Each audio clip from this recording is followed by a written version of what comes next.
La France est souvent surnommée le pays aux 36 000 communes. C'est notre héritage, notre fierté, mais c'est aussi parfois une fragilité.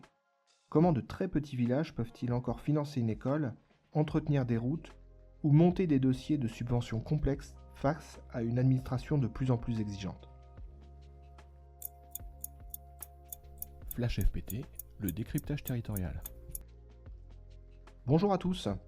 Depuis 2010, une révolution silencieuse redessine nos cartes, celle des communes nouvelles. Ce n'est pas une simple coopération, c'est un mariage. Des communes disparaissent juridiquement pour en créer une nouvelle, plus grande et plus puissante.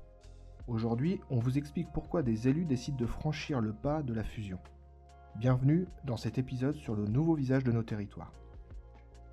Une commune nouvelle, c'est le regroupement de plusieurs communes limitrophes. Contrairement à l'intercommunalité, dont nous avons parlé dans un précédent épisode, où chacun garde sa mairie, là on fusionne tout.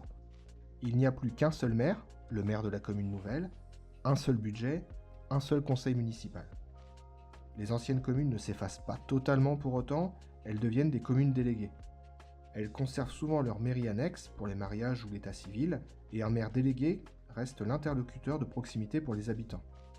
C'est une fusion qui cherche à allier la puissance administrative et la proximité humaine. Pourquoi des maires souvent très attachés à leur clocher décident de s'unir? Il y a 3 raisons majeures.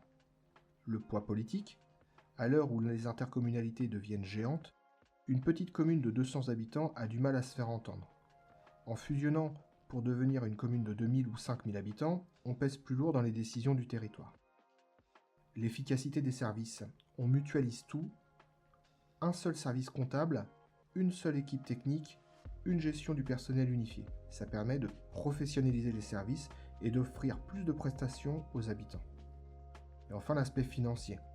L'État a longtemps encouragé ces fusions par des bonus financiers ou au moins en garantissant que les dotations ne baisseraient pas. C'est un levier crucial pour maintenir l'investissement sans augmenter les impôts. Mais fusionner n'est pas un long fleuve tranquille. Le principal obstacle, c'est l'identité.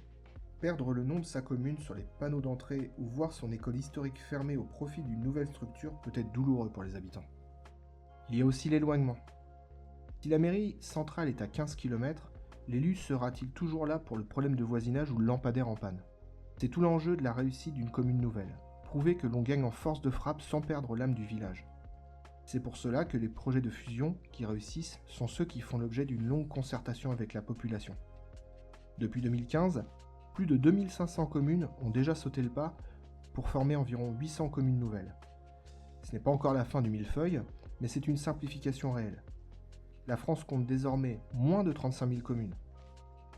Le mouvement semble s'installer durablement, porté par une volonté de pragmatisme face aux crises successives. Ici, la procédure est simple. Abonnez-vous et mettez 5 étoiles.